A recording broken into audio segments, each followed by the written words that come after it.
Hello everyone and welcome back to UGC NET mentor guys. आज की इस video में हम बात करेंगे एक्सपेक्टेड कट ऑफ क्या रह सकती है बेस्ड ऑन एग्जाम एनालिसिस दिसंबर 2023। जैसे कि आप सभी ने देखा कि हमने अपने इस प्लेटफॉर्म पर सभी क्लासेस जितने भी एग्जाम हुए सभी शिफ्ट के एग्जाम का हमने यहाँ पर एनालिसिस किया है और उस एनालिसिस के बेस पे और प्लस अपने एक्सपीरियंस के बेस पे मैं आज की इस वीडियो में बताऊंगा कि क्या सेफ स्कोर रहेगा आपका पेपर वन का। स्पेशली पेपर वन की बात करेंगे हम, because paper one is common for all and जो आपका अपना स्पेसिफिक सब्जेक्ट है उसकी बात हम कल या परसों में एक अलग से वीडियो लेकर के आऊंगा जिसमें हम सभी सब्जेक्ट की बात करेंगे। बट आज की इस वीडियो में स्पेशली पेपर वन की हम बात करने वाले हैं कि कितना स्कोर जो है वो सेफ रहेगा और पेपर वन में आप जो है आपका मिनिमम कितना स्कोर होना चाहिए जिससे आपका एग्जाम क्रैक हो जाए। तो देखो भाई, सबसे पहले हम बात करेंगे कि टफनेस लेवल कैसा था पेपर का। तो यहाँ पर जो जितने भी स्टूडेंट्स ने एग्जाम में अपियर किया है, जिन जिन से मैंने फीडबैक लिया है, सभी का यही मानना था कि जो आपका पेपर है that was easy to moderate. मतलब पेपर बहुत ज्यादा टफ नहीं था और ना बहुत ज्यादा इजी था, इजी से मॉडरेट के बीच में कहीं आपका पेपर लाई करता है। अब ऐसे में क्वेश्चन जो है ये निकल के आता है कि पेपर वन जो है वो सभी शिफ्ट का अलग अलग आता है, क्वेश्चंस जो होते हैं सभी शिफ्ट में अलग अलग होते हैं। तो ऐसे में सेफ स्कोर क्या रहता है पेपर वन के अंदर का। तो देखो गाइस, मैं अपने एक्सपीरियंस के बेस पे आपको चीजें बता रहा हूँ कि अगर आप एक जनरल कैटेगरी से बिलोंग करते हो, जनरल कैटेगरी के स्टूडेंट हो, तो अगर आपने 35 या उससे ज्यादा क्वेश्चन सही कर लिए हैं तो इट मींस आपका पेपर वन जो है वो अच्छा रहा है और आपके एग्जाम क्रैक होने की काफी सही चांस है, हो जाएगा। और अगर आप जेआरएफ चाहते हो तो जेआरएफ के केस में आपका पेपर वन में 40 से ज्यादा क्वेश्चन अगर सही है तो आप ये मान के चलना कि जेआरएफ होने की काफी सही चांस है आपके। ऐसी अगर हम बात करें ओबीसी कैंडिडेट्स की, तो 30 से ज्यादा क्वेश्चन अगर आपने सही किए हैं, 30 या उससे ज्यादा क्वेश्चन आपने सही किए हैं पेपर वन में, so it means that is good score, आपने पेपर वन में काफी अच्छा स्कोर किया है। अगर हम बात करें एससी एसटी कैटेगरी की, तो ऐसे में आप ये मान के चलो 27 से 28 क्वेश्चन अगर आप सही कर रहे हो तो ऐसे में आप एकदम सही चल रहे हो, सही स्कोर जा रहा है आपका पेपर वन का। तो ये हम पेपर वन का हम आपको बता रहे हैं, that is on the based of analysis. जो भी हमने एग्जाम के एनालिसिस किए हैं उसके बेसिस में आपको चीजें समझा रहा हूं।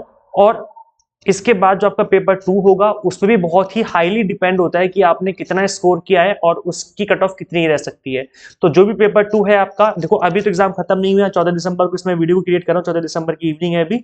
अभी आज भी एग्जाम चल रहा है, तो अभी पहले एग्जाम हो जाए, लास्ट एग्जाम है वो एग्जाम हो जाए, उसके बाद मैं paper one plus paper two दोनों की कंप्लीट एनालिसिस लेकर के आऊंगा। और ये मैं करूंगा, पहले मैं थोड़ा रिसर्च करूंगा इस चीज को लेकर के, काफी सारे स्टूडेंट से मैंने फीडबैक दोबारा से लेना है मेरे को। उसके बाद इन सब चीजों को ध्यान में रख करके हम एक कंप्लीट एनालिसिस वीडियो करेंगे जिसमें हम आपके स्पेसिफिक सब्जेक्ट की बात करेंगे कि कितनी कट ऑफ रह सकती है। इसके अलावा गाइस, आप देखो पेपर हो गया है, क्या करना है, आप क्या करें, पेपर ऑलरेडी हो चुका है। अब जून 2024 में तो 6 महीने बाकी हैं, तो क्या करें ऐसे टाइम में। तो गाइस देखो, ऐसे में आपको गैप नहीं करना है, आपको स्टडी जो है अपनी कंटिन्यू रखनी है। अगर आप स्टडी कंटिन्यू नहीं रखोगे तो ऐसे में क्या होगा कि सपोज करो अभी आपने पढ़ना छोड़ दिया 1 महीने तक, देन उसके बाद आपके पास 5 महीने बचेंगे। उसके बाद जब आप दोबारा पढ़ने बैठोगे तो आपको आधा महीना 1 महीना लग जाता है दोबारा से मन लगाने में, पढ़ाई करने में, एक रिदम बनाने में। तो आपके पास सिर्फ 4 महीने बचेंगे। तो अगर आप अभी से करोगे स्टडी तो ज्यादा बेटर रहेगा। और अभी आपकी रिदम बनी पड़ी है, इसी रिदम को कंटिन्यू करना है। आपको 1 या 2 दिन का गैप ले सकते हो, उसके बाद अपनी कंटिन्यू स्टडी रखो जिससे आपका एग्जाम क्रैक हो जाएगा। अगर आप स्टूडेंट्स का फीडबैक देखना चाहते हो कि हमने स्टूडेंट्स को पढ़ाया, उनका क्या फीडबैक रहा है, तो यहाँ पे आप देख सकते हो guys that every concept are very covered. At first I was afraid of math and reasoning but I am enjoying it. The practice questions that you provide are of immense help. Also, I have recommended one of my friends to join your classes. तो ये students का इस तरीके का feedback निकल के आ रहा है। ये स्टूडेंट्स वो हैं जिन्होंने इनरोल किया था कोर्स में और जिन्होंने एग्जाम में अपीयर किया है। तो ये स्टूडेंट्स का खुद का फीडबैक आप देख सकते हो किस तरीके से स्टूडेंट्स यहाँ पर फीडबैक दे रहे हैं। रुखसार एक स्टूडेंट हैं, वो कहते हैं I have started watching the tutorial videos, I found it really helpful, you are explaining everything in such a easy manner, really thank you. तो गाइस देखो, जो मेरी अप्रोच रहती है पढ़ाने की वो ये रहती है कि मैं बिल्कुल बेसिक से पढ़ाऊं। सपोज करो कोई मैथ का टॉपिक है, कोई रीजनिंग का टॉपिक है, हो सकता है कि आप पहली बार उस टॉपिक को पढ़ रहे हो, आपको नहीं पता, उसके बारे में आइडिया भी नहीं है कि वो टॉपिक क्या है। तो ऐसे में जब हम चीजें बेसिक से पढ़ते हैं और एडवांस लेवल तक जाते हैं तब चीजें आपको बहुत ही अच्छे से समझ में आती हैं। तो मेरा एक पर्सनल अप्रोच रहती है पढ़ाने की, मैं आपको बिल्कुल बेसिक से पढ़ाने की कोशिश करता हूँ ताकि आपको चीजें समझ में आए और लंबे टाइम तक आपके दिमाग में बनी रहे। इसके अलावा एक स्टूडेंट है रश्मि करके, आप इनको देख सकते हो, इनका एग्जाम था मैनेजमेंट का, परसों की बात है, उन्होंने परसों फीडबैक दिया था और उन्होंने बताया कि आपने जो पढ़ाया था वहीं से पेपर आया था और लेक्चर्स जो है इनको याद आ रहे थे उस टाइम पर। तो आपका कंटेंट जो आपने कंटेंट प्रोवाइड किया बहुत अच्छा था इनका, ये कहना है कोर्स में इनरोल करने के बाद इनका ये फीडबैक रहा है। इसके बाद आप देखेंगे अंतिमा करके एक स्टूडेंट है दैट ये कहते हैं कि आई वाज वेरी कंफ्यूज कि कहाँ ज्वाइन करूँ, कौन सा प्लेटफॉर्म में ज्वाइन करूँ। तब इन्होंने मेरी क्लास देखी यूट्यूब पर, एक मैंने डेमो लेक्चर डाला हुआ था यूट्यूब कॉमर्स का। उसके बाद इन्होंने इनको समझ में आया काफी अच्छा, और इन्होंने बताया, फिर इन्होंने इनरोल कर लिया कोर्स में, और इन्होंने नेट कॉमर्स का कोर्स लिया हुआ है इन्होंने, बहुत अच्छे से कॉमर्स समझ में आ गई सर। तो इन्होंने मतलब कॉमर्स में इनरोल करने के बाद जब इन्होंने स्टडी करी तो इनको एक एक चीज बहुत अच्छे से समझ में आ गई, ऐसा स्टूडेंट का खुद का कहना है। एक स्टूडेंट है, इन्होंने बोला कि मैंने 2 मंथ का कोर्स में इनरोल किया था एग्जाम से पहले जो हमने प्रोवाइड किया था इनको, और उसमें से approx 30 questions exact same to same आ गए थे एग्जाम में। मतलब ऐसा नहीं कि वर्ड टू वर्ड, बट जैसे नंबर सीरीज है तो नंबर सीरीज का जैसा क्वेश्चन मैंने करवाया उसके जैसा ही मिलता जुलता क्वेश्चन एग्जाम में देखने को मिला। डीआई का जैसा क्वेश्चन करवाया उसके मिलता जुलता क्वेश्चन देखने को मिला। रीडिंग कॉम्प्रिहेंशन जो करवाया उससे मिलता जुलता क्वेश्चन मिला। तो इस तरीके की चीजें स्टूडेंट्स के साथ रही हैं। स्टूडेंट्स का खुद का फीडबैक है कि हमने जो आपका कोर्स किया उसके थ्रू बहुत अच्छे से इनकी तैयारी हो गई। Thank you so much. आप देख सकते हो आज के एग्जाम के लिए सिर्फ आपके वीडियोस देखे थे पेपर 1 के, और उसमें से ही आया था, बहुत खुशी हुई। तो ये स्टूडेंट्स का खुद का फीडबैक निकल के आ रहा है।